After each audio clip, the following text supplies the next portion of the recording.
Fumer tue, c'est écrit sur les paquets de cigarettes. À la Linde hier, à 9 h du soir, l'envie de tabac de Julie a probablement sauvé la vie de ses voisins. D'habitude, à cette heure-là, je sors dehors pour fumer une cigarette avant de regarder la télé. Et là, je sors et j'entends des grésillements, en fait. Et je pensais qu'il pleuvait, comme s'il pleuvait fort. Je pensais qu'il pleuvait. Et je sors et en fait, je me rends compte qu'il pleut pas. Et je baisse la tête. Et voici ce qu'elle voit. Un brasier au sommet de l'une des tours du château.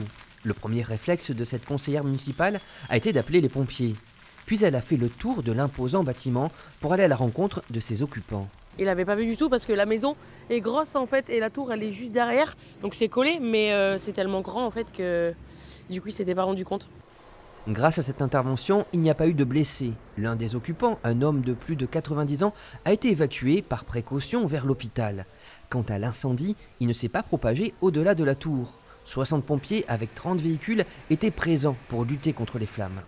Le feu a été maîtrisé assez rapidement, environ 2 heures. L'intervention a duré par contre elle toute la nuit parce que il a fallu faire diverses interventions au niveau notamment d'un service spécialisé pour étayer les plafonds, éviter tout risque d'effondrement. L'origine du feu est pour l'heure inconnue. Une enquête a été ouverte par la gendarmerie. Reste une toiture à refaire.